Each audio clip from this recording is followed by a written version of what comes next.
Chicken Man is 30 seconds away. Have you ever been charged by a mad bull elephant? Or have you found yourself in a lion's den lately?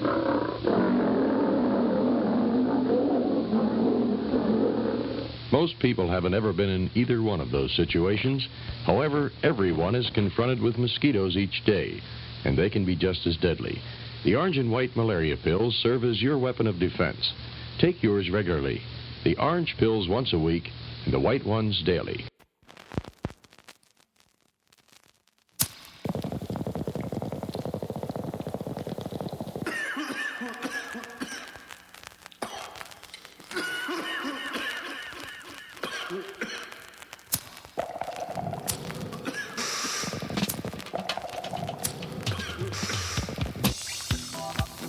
From the nerd quarters of Kewanee, Illinois, it's the Vinyl Exile with Jamal Wilson.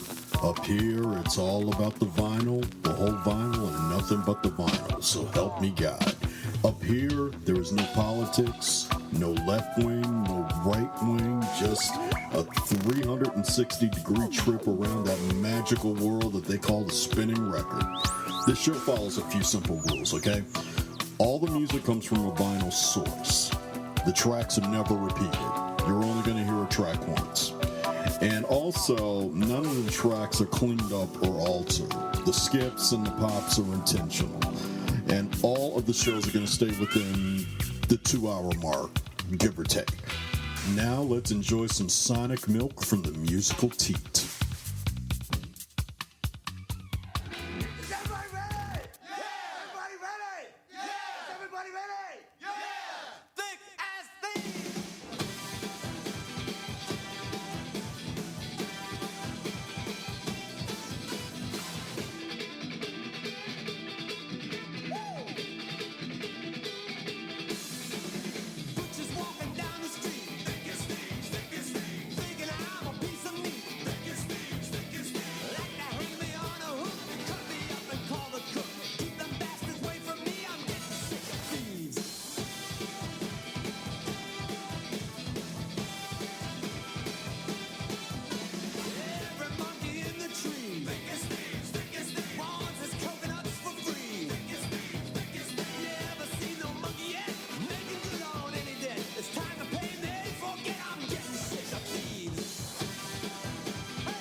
Everybody wants to make it.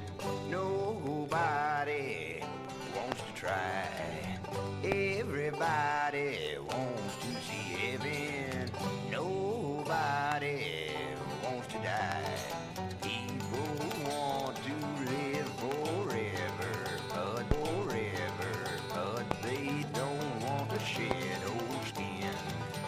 enough faith to see hereafter. They're so afraid their life will end. Everybody wants to make it. Nobody wants to try. Everybody wants to see heaven. Nobody wants to die. Why do people look to the dark side? Oh my God, I wish I knew why. If they only look to the bright side, there would be less reason to cry.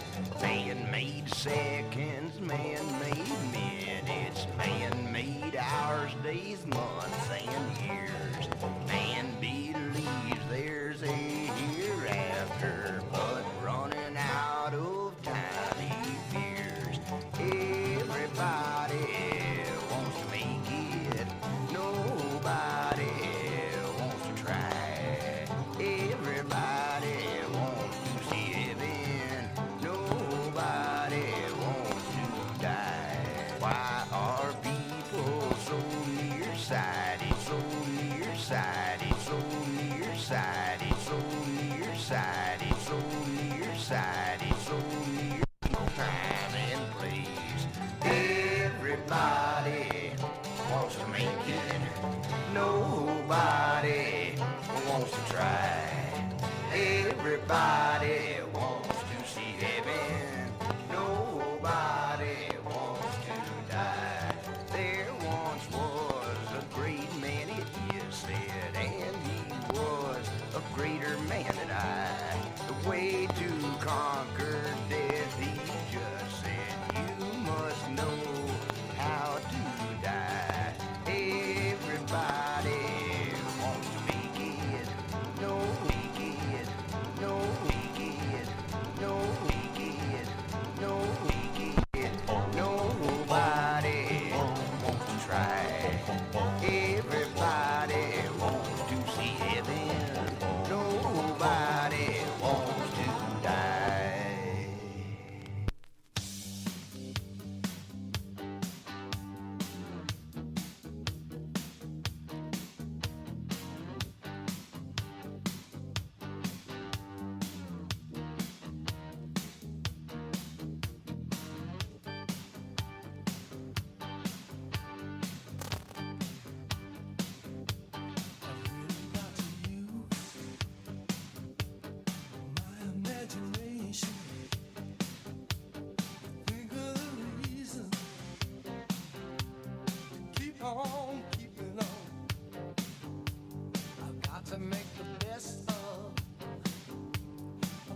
Episode 54 of the Vinyl Exile, titled Music Macht Frei, meaning, that's in German, music will set you free. That was The Bitch by the Olympic Runners off of the Bitch soundtrack. And before that, we had The Stud from the Biddu Orchestra off of the Stud soundtrack. And I remember that soundtrack. It was a gatefold LP with advertisements for a cologne called Monsieur le Stud, a cologne for men. And, I mean, it had such gaudiness about it, given the fact it was pitching that, along with the fact the soundtrack was on Ronco, which that was the company that marketed and sold the Ron Popeil Pocket Fisherman. I actually found one of those at what's the word I'm looking for? Vintage sale last summer. And before that, it was Dog a Donut from, of all people, you were probably wondering who was doing that. Cat Stevens. Yeah, that's from an album called Is It So from 1977 that, to my knowledge, is not available through streaming. It definitely wasn't available on CD, because it was a song I always looked for, because that song was very popular with the black community. It was inspired by something that happened to him in the 70s. There was an article that was called Was God an Astronaut? And that annoyed Cat Stevens so much that that's what he titled the song, was Dog a Donut. And it's also not like anything else he's done. I mean, you can literally play that song as kind of like a who did this, and give the person 3 tries, and I bet you, unless there's some nerd like me, can't tell you who it is. They'd probably say Herbie Hancock or something, but not Cat Stevens.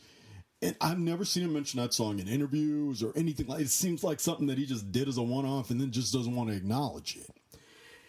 And before that, we had I've Really Got to Use My Imagination by the Coup. I've been searching for that track since 1984. I remember it had a limited release when it was released on MCA. And when I finally got my hands on the record for a penny. And the interesting thing about that track, when I finally went through the whole record, none of the songs match that cover. So I went to check out what was the deal with this band, the Coup, and it turns out the band included a keyboardist songwriter named Barry Goldberg, and he was the original co-writer of the song with Jerry Goffin back in 1973. And if you remember, Gladys Knight and the Pips had a huge hit. So sometimes when songwriters do that, they re-record the song so they can get royalty money for it. So probably Barry Goldberg lost the royalty rights to that song, and he needed to make money somehow, and that was a quick way to do it. And before that, we had one of my favorite groups that I've recently discovered, Black Oak, Arkansas, from their 1974 Street Party album called Everybody Wants to See Heaven and Nobody Wants to Die. And started out the set with Peter Wolf, who I consider one of the best frontmen in music. That was off of his 1987 album, Come As You Are. That was the song Thick as Thieves. That album peaked at number 15 on the Billboard Hot 100, and Annie Leibovitz did the photography for the album cover. And I'm Jamal David Wilson, and I'm back. Sorry it's taken so long. A lot of things have happened. A lot. And I'm not just talking about in my personal life. As I'm recording this on May 4th, we're in the throes of a global pandemic where we are in a stay at home in place order. So think I would have probably recorded 6 episodes by now, but I wanted to, but I couldn't. You want to know why? I'll tell you. Even though I'm supposed to make this show very lighthearted, one of the many things that happened was I tried to start recording this episode a few weeks ago, and I ended up getting sick with influenza B, which was a bitch. I completely lost my voice, and I was recovering from that.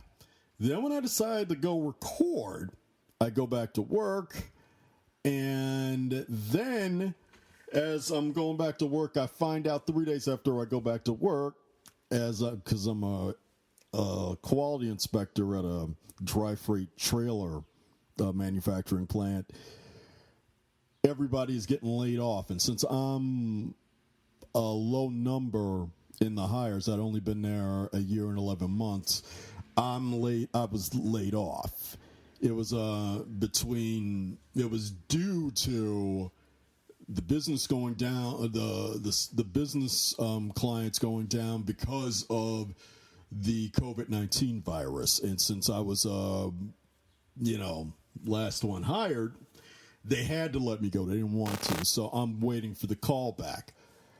While I'm dealing with the COVID-19 virus and being laid off, I had a stroke. It wasn't so, and I'm not taking it lightly, but I'm 51 years old, and I had what's called a TIA, which is a mini stroke. I was paralyzed on the left side of my body, and I couldn't talk. So I ended up getting rushed to the hospital, and I recovered pretty well. I got my speech back, and I've got my mobility back. I mean, I kind of get a little unsteady when I walk, but I'm doing fine. I'm changing my diet. I had to give up candy and sugar and alcohol and all that, and but I'm doing okay. I don't have any blockage, no nerve damage. My wife had found me in enough time, because what happens when you have a stroke is the oxygen gets cut off from your brain. So I had the stroke when I was in bed. It was the weirdest thing. I had the stroke while I was in bed, and I was apparently, last thing I remember, I was getting up either to go to the bathroom in the middle of the night or reach for a Pepsi that was sitting on the dresser across from me. And right then when I was doing that, I got a stroke and collapsed. Thankfully, my wife was in bed, and about 5 or so minutes later, she woke up realizing I wasn't there and saw me in a heap on the left side of the bed. So I ended up having to be rushed to the hospital. I've recovered, and here I am. And it kind of took me a while for me to work up the nerve to turn on this microphone to start speaking. But there's one thing that can be a really good motivator for me. It's when my wife starts watching 90 Day Fiance on the DVR, and I hate that motherfucking show with a passion. And so I was like, you know what, fuck it, I'm going upstairs. And I'm going to record. So I'm doing okay, and I really must thank you all for your patience, because I haven't recorded anything since January. And I was trying to figure out what was I going to talk about, and I was trying to figure out whether or not to keep the show light or to talk about issues regarding what the world is dealing with now in this pandemic. And me living in Kewanee, Illinois, we're under orders. I mean, we're going out in a mask, and every store that I'm going into, gas station I go into, there's plexiglass and all that. But thankfully, we're doing the best we can. But I don't expect this to fix itself by the end of the year. I'm sure we're going to be stuck like this for about a year and a half. I mean, this is a biochemical virus that's just kicking the fuck out of everybody. So I hope you all are staying safe. I hope you all are staying sane, follow the rules regarding your governors, and don't be fucking marching down at their offices, with fucking guns and all that shit. Look, this isn't a political issue. This damn sure ain't a Second Amendment right issue. A gun ain't gonna be able to fix a fucking virus. So there's no need to going down there with a gun. There's no reason to be like protesting, saying, yeah, all of us are sick of staying in the house. I mean, this was fun for a week. Okay, and now you gotta wait this out. Okay, otherwise, the way this is going, because congratulations, America being number one here. We got the highest number of cases as of today. We're at 1.1 million. So yeah, way to go, USA. So keep your fucking mask on and don't do anything stupid. But that's as political as this episode's gonna get. The inspiration for the title, Music Macht Frei, actually was an incident. What happened was our governor, who I'm extremely proud of, Governor Pritzker, he still has the stay-at-home order in effect. There were protests in downtown Chicago, and a protester was very controversial because she had a sign that said Arbeit macht frei. Now the thing is, that was what was that was on the front gates of Jewish concentration camps. It meant work will set you free. That was the bullshit they would tell the Jews by them thinking, well, if you work your ass off, we might let you go, but they didn't. So this has nothing to do with Nazism, Confederate flags, none of that shit. And so people are waving Confederate flags, Nazi and swastikas. That has nothing to do with a virus. So instead, I came up with Music Will Set You Free, because it does when you listen to it. I mean, that was the whole point of this show. And that just pissed me off. So I just went, you know what?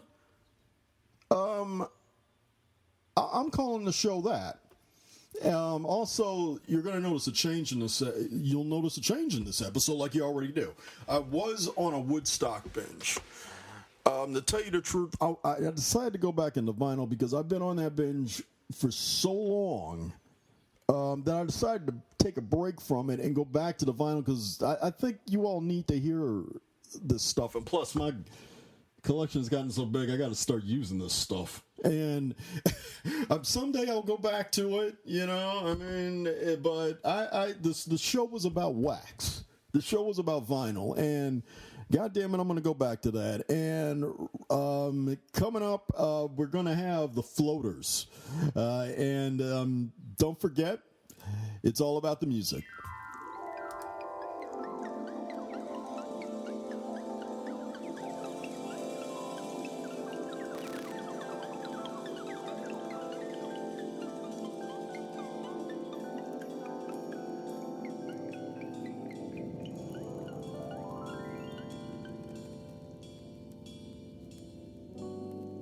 Aquarius, Libra, Leo, Cancer, Ralph, Charles, Paul, Larry.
Aquarius, Libra, Leo, Cancer, Ralph, Charles, Paul, Larry.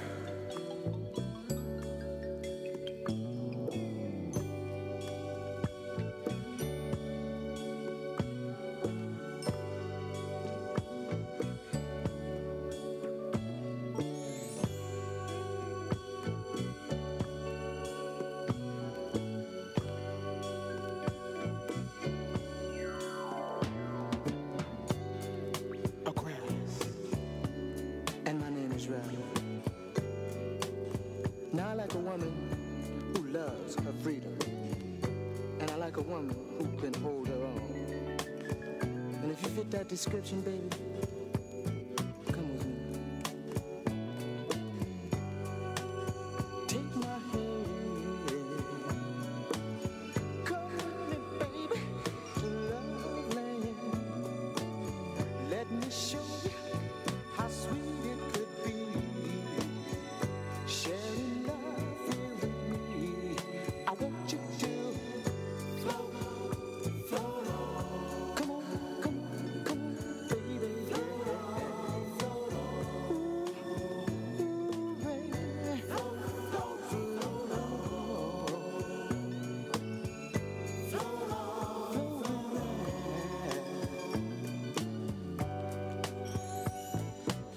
Libra.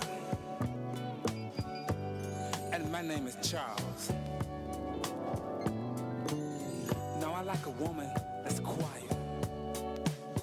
A woman who carries herself like Miss Universe. A woman who would take me in her arms and she would say, Charles, yeah. And if you fit that description, this is for you especially.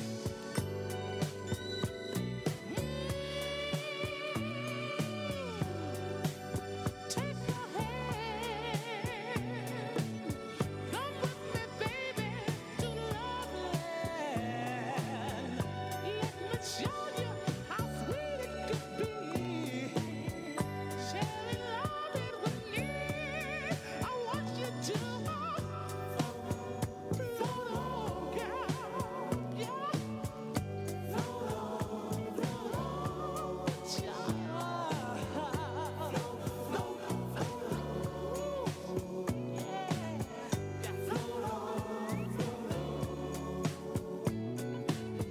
Leo. Now my name is Paul. You see, I like all women of the world. You see, to me, all women are wildflowers. And if you understand what I'm saying, I want you to. Take my hand. Come with me, baby, to love land. Let me show you how sweet it could be. Sharing love with me. I want you to float on, float on. So float with me, baby. Float on, float on. Yeah. Float, float, float on. Float with Paul, y'all. Float on. Cancer.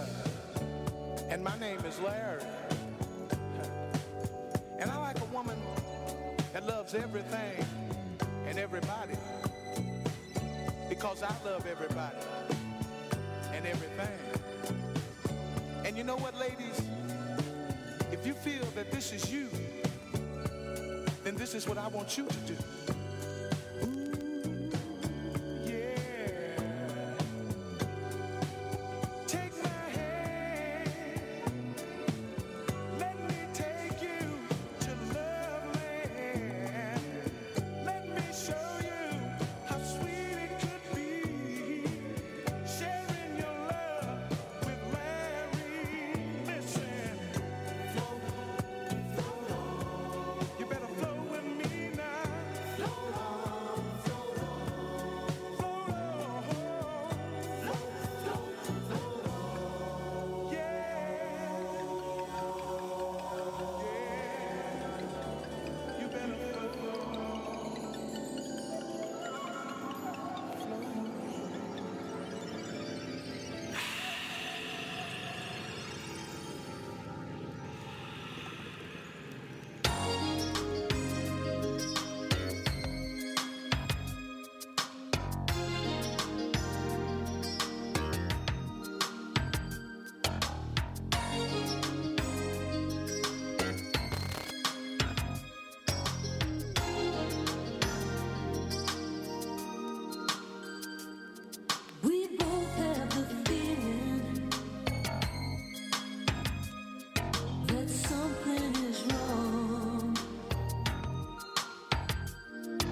These trials of the heart,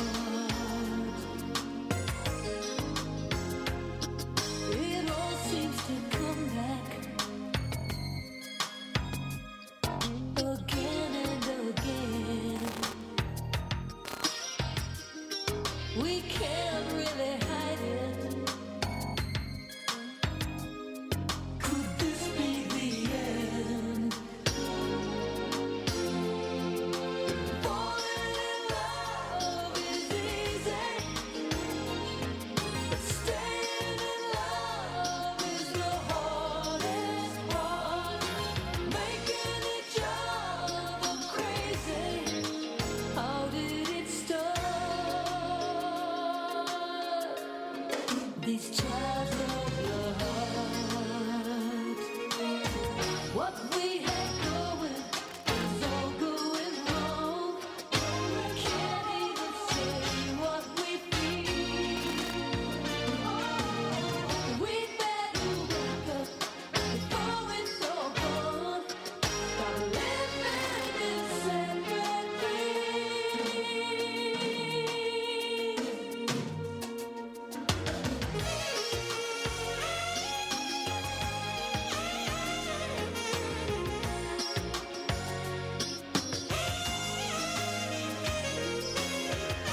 Surrender Your Heart from Missing Persons off their 1984 Rhyme and Reason album.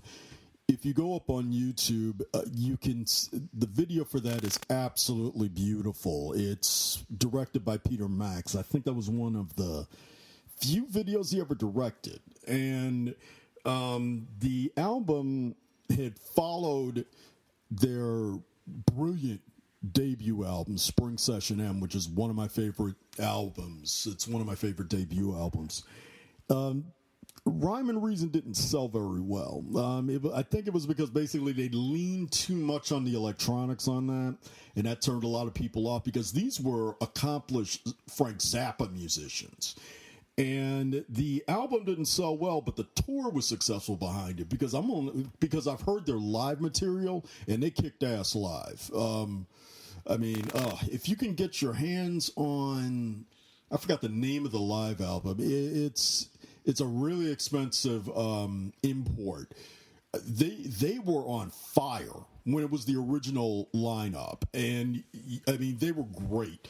But that was from that record. Before that, we had Trials of the Heart from Nancy Shanks off of the About Last Night soundtrack back in 1986. And one thing I didn't know about Nancy Shanks was that she sang backup vocals on several Tori Amos albums, including her previous, the group that she was in called Why Can't Tori Read. She was the backup singer.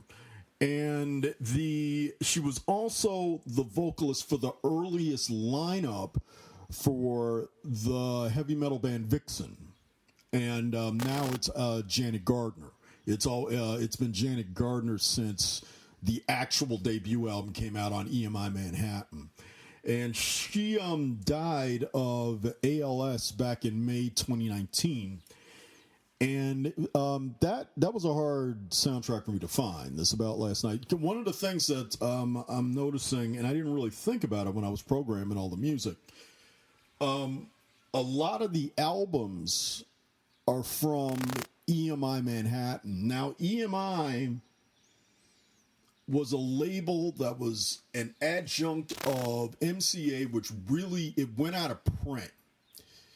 A lot of the material, for whatever reason, was tied up in for legal reasons, and then the masters of a lot of those albums from EMI got destroyed in a fire on Universal Studios, and some of it got released, some of it was transferred digitally, some of it wasn't. If you all remember, that fire destroyed the masters of Nevermind by Nirvana, the original, the actual recording of Martin Luther King's I Have a Dream speech was in that fire and got destroyed. Luckily, it was digitized. I'm trying to remember, the entire chess recordings, all of them, thankfully got digitized. They're all gone. So it got lost in that fire. So the only way you could find this stuff was if you track it down on a record. And About Last Night, when I saw that movie back in 1986, I was a teenager, and that movie really changed my life because it was like the first movie in which I got to see what adult life was regarding sexuality and lifestyles and things like that, because 2 films came out that year which basically showed me, well, here's adult life. 9.5 Weeks came out, and About Last Night came out. So, and it's also, I think, some of the best work from Demi Moore, James Belushi, Rob Lowe, Elizabeth Perkins, and there's a personal connection other than me seeing it as a kid. The film was directed by Edward Zwick, who directed Legends of the Fall. He directed Glory. He did The Last Samurai. He's an excellent director. He pretty much created one of what I consider the first young adult TV series that basically looked at teenagers seriously, which was My So-Called Life. I used to work for his father, Alan Zwick. I was the manager of his video store on State Street, Video Schmidio. So I've met Eddie a couple of times. He's a great guy. And I remember when I heard they were going to remake About Last Night, I was kind of like, I don't want to see that shit. But when it did come out, I still haven't seen it yet because it was interesting. They did a remake only with an all-black cast. It stars Kevin Hart and a few other good people. So I should get around to seeing that someday because I was thinking, okay, well, that's interesting. How you would adapt this David Mamet. It was originally a David Mamet play. Comedian Tim Kazurinsky from SNL and the Police Academy movies was the co-writer of the screenplay. And then they remade it for a black cast. So I'm, you know what, now that I think, I'm going to have to track that down and look at it because I love to see how they changed it. Or if they did it like, if you've ever watched the two films, Death at a Funeral, the British film. For all of you that, Death at a Funeral started out as a British movie, and it was directed by Frank Oz, who is not only a film director, but he was one of the important people for Jim Henson and the Muppets. He was the voice for Miss Piggy, voice for Yoda, voice for a lot of things.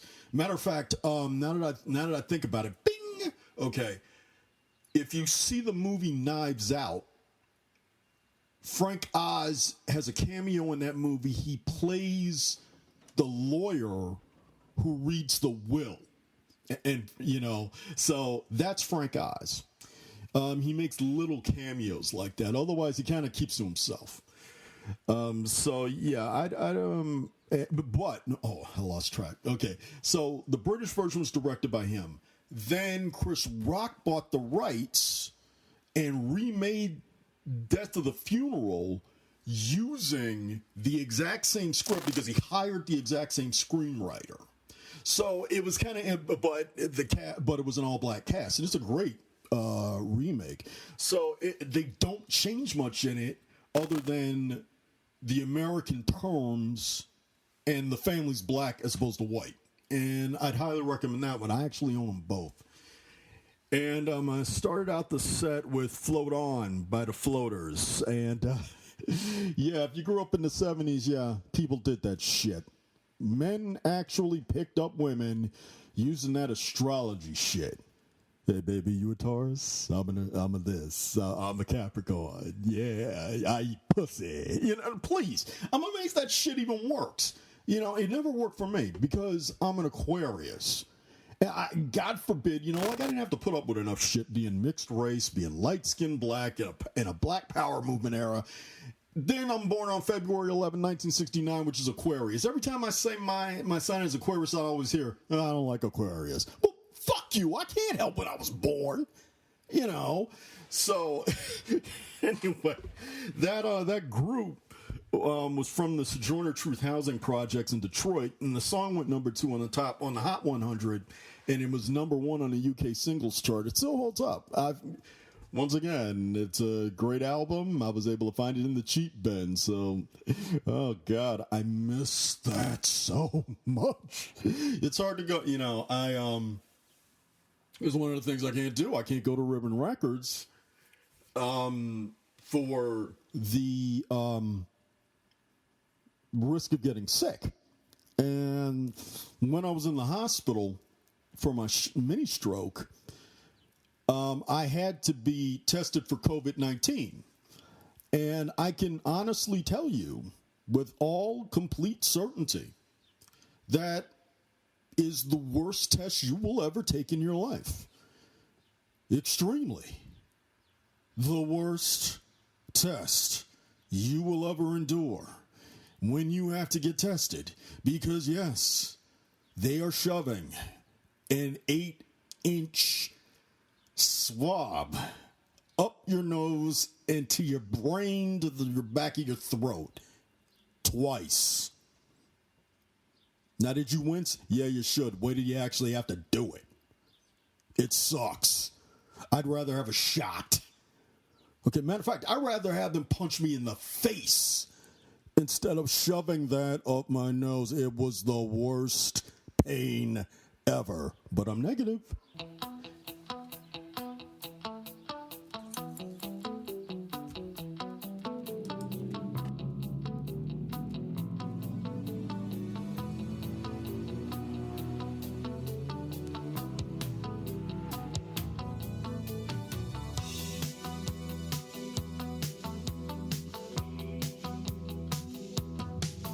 She's a wizard with her shears. She's been turning heads for years. All the darlings and the dears say she's got the touch. An exclusive clientele. Oh, she knows each one so well. No one dares to kiss and tell. She knows too much. She's a modern day Delilah. Keeps her scissors laser sharp. Once she finds your weakness, she'll cut you to the quick. Stab you in the heart. She'll love you like a leave you like a lamb. She's a modern day Delilah.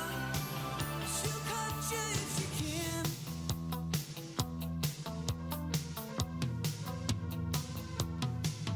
Oh, she's sure what's right for you. Slips it into your shampoo. Only she knows if it's true. Blondes have more fun. When you wake up on the floor, all your strength swept out the door.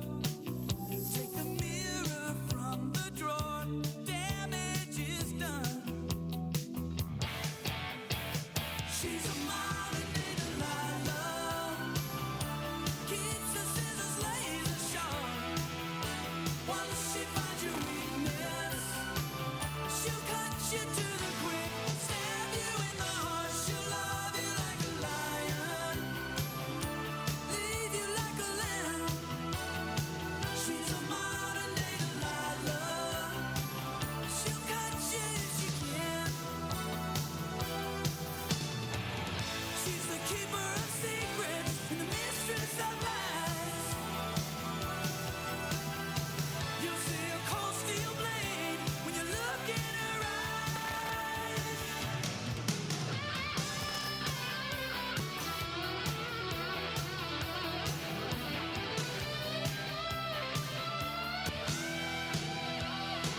She's a modern day Delilah. Keeps her scissors laser sharp. Once she finds your weakness, she'll cut you to the heart. She'll love you like a lion, leave you like a lamb. She's a modern day Delilah, and she'll cut you if she can. She's a modern day Delilah.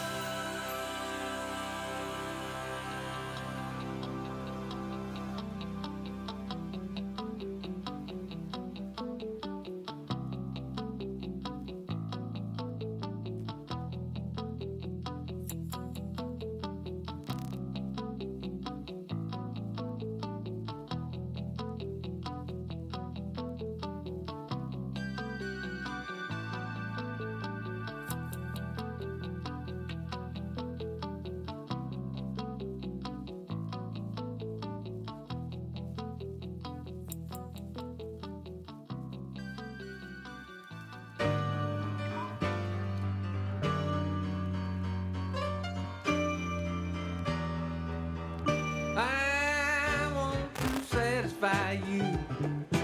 Hold you in my arms right here forever. I want to listen to your heart moving in a way that makes you say, I want to satisfy you.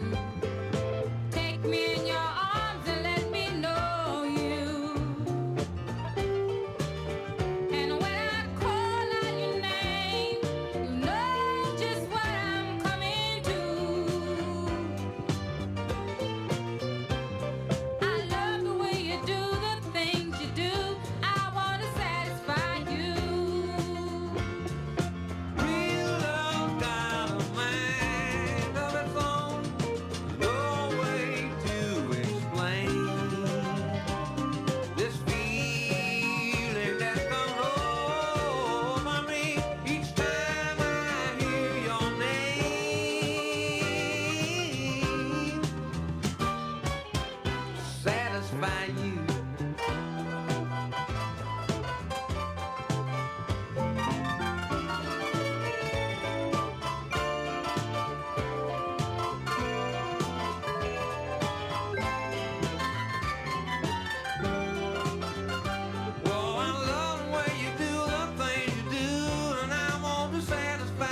late at night.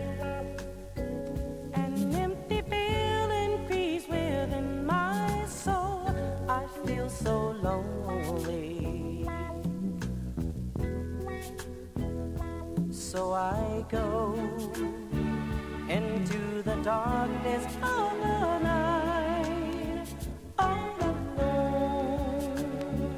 I walk the streets until I find someone who is just like me, looking for some company. Children of the night,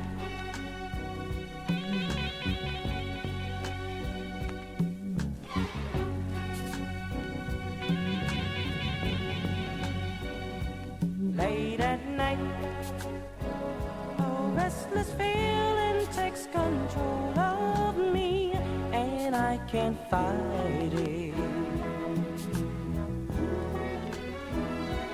Late at night, I feel the need for someone who, like me, needs understanding. So once again, I'll search the darkness of the night, all alone.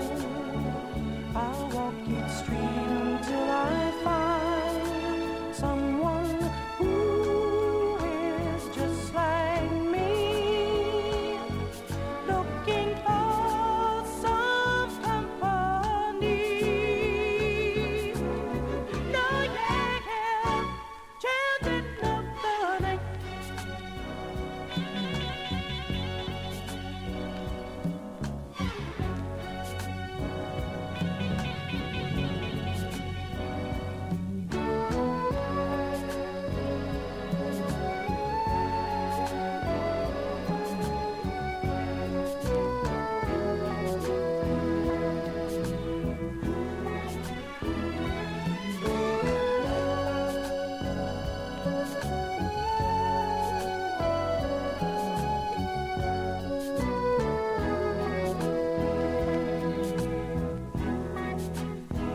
So once again, I'll search the darkness of the night, all alone. I'll walk each street until I find someone who is just like me, looking for some company. No, yeah, children of the night.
I just love the atmosphere that the arrangements give on that. I mean, to me, it's like you can just, it's like a little mini movie, the way that that song sounds. So that was Children of the Night from the Stylistics off their Round 2 album back in 1972.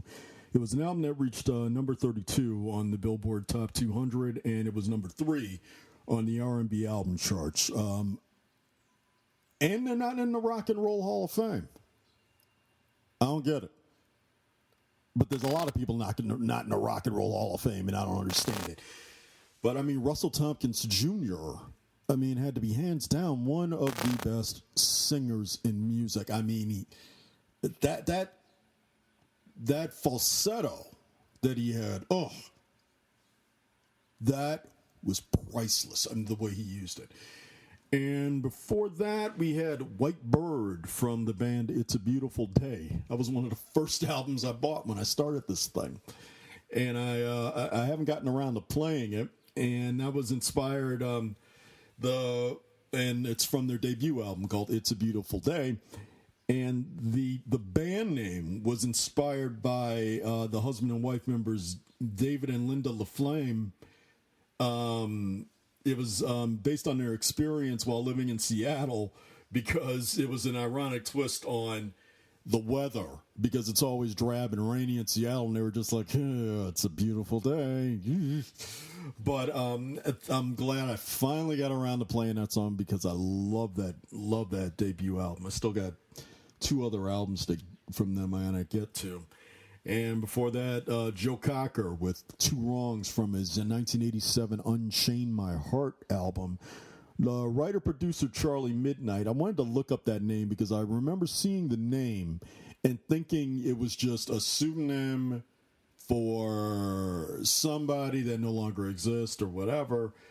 Or maybe it was just Joe Cocker's pseudonym and he had to use a different name so that way he could get more money for it or whatever. It turned out it's an actual person.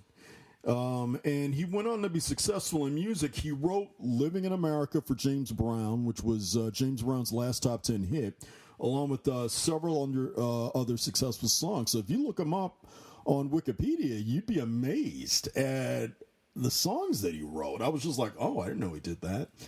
And then we had Satisfy You from Leon and Mary Russell off of their album called The Wedding Album. It was co-produced by Bobby Womack and released back in 1976, which was, in a way, a controversial record because Leon Russell was white and Mary Russell was black. And the fact that this was an interracial couple in the mainstream media posing on a record together, they literally said, you're going to ruin your career with this. But it was successful. So, yeah, fuck you, racist motherfuckers.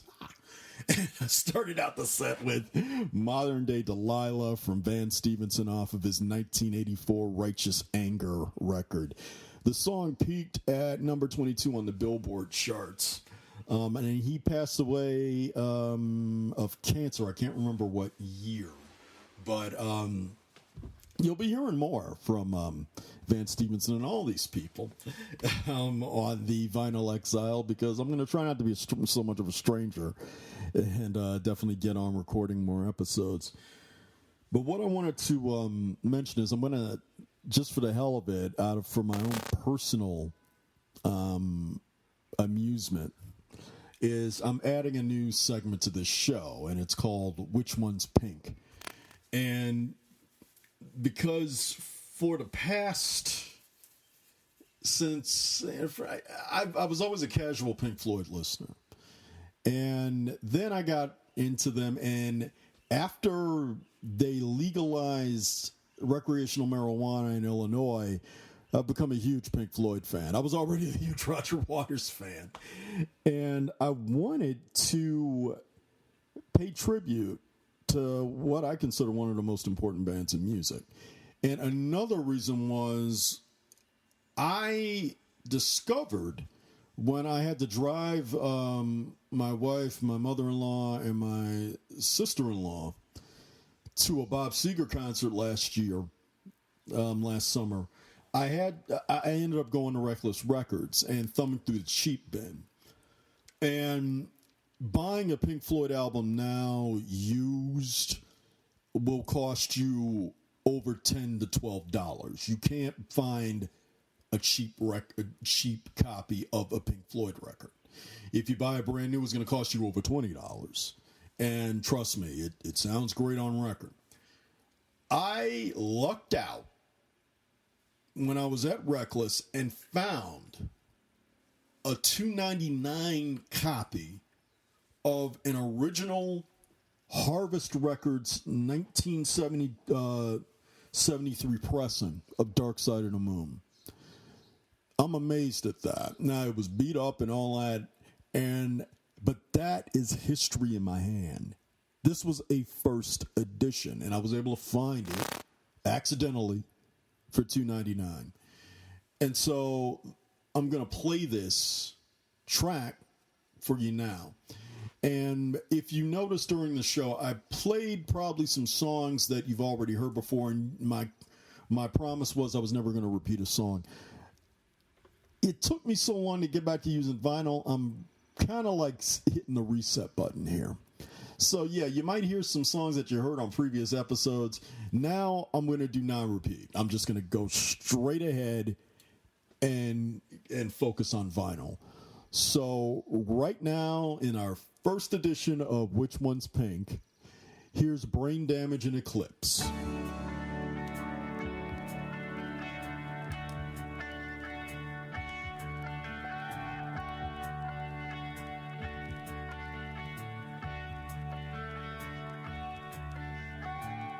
The lunatic is on the grass.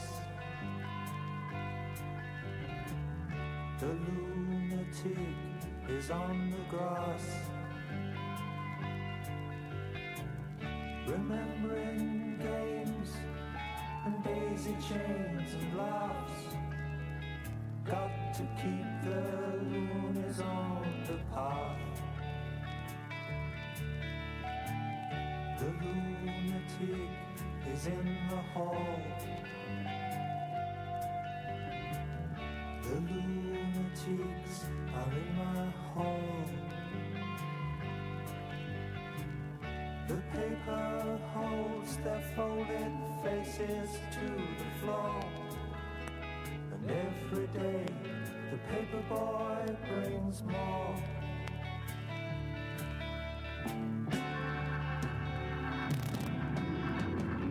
And if the dam breaks open many years too soon, and if there is no room upon the hill, and if your head explodes without the bones too, I'll see you on the dark side of the moon.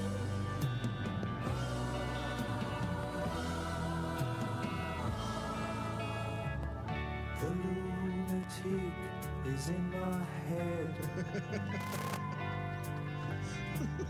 The lunatic is in my head. You raise the blade, you make the change, you rearrange me till I'm sane. You lock the door, throw away the key. There's someone in my head, but it's not me.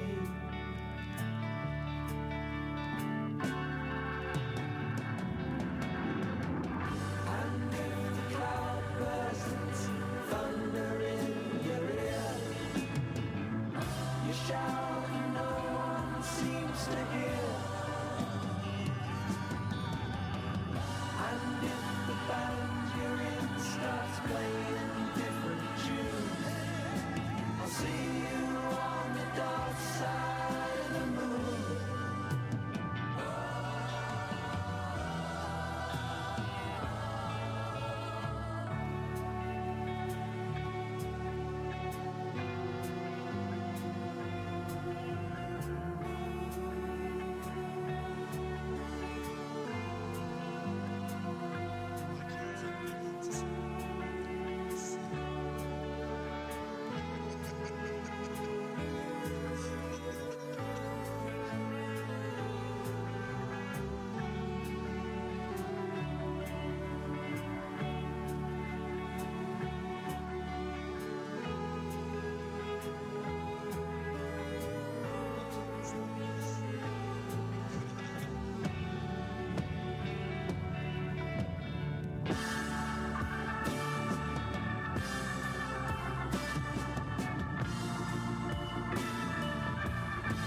taste, all you feel, and all that you love, and all that you hate, all you distrust, all you save, and all that you give, and all that you deal, and all that you buy, beg, borrow, or steal, and all you create, and all you destroy, and all that you do, and all that you say, and all that you eat, and everyone you meet, and all that you slight, and everyone you fight, and all that is now, and all that is gone, and all that's to come, and everything under the sun is in you, but the sun is eclipsed by the moon.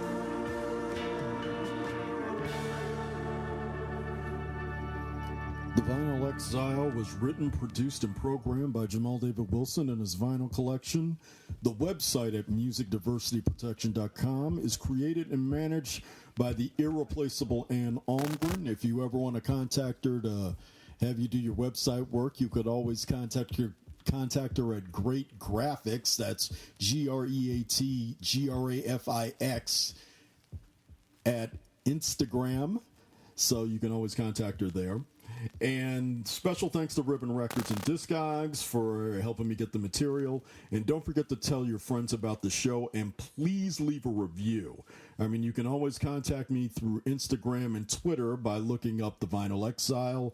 I've killed the Facebook page. I mean, I thought it was pointless, so I've stick with Instagram and Twitter. I prefer being reached that way. Finally, once again, thank you so much for your patience and your loyalty to my show. This is a tough new era for all of us, regardless of our ideals and beliefs.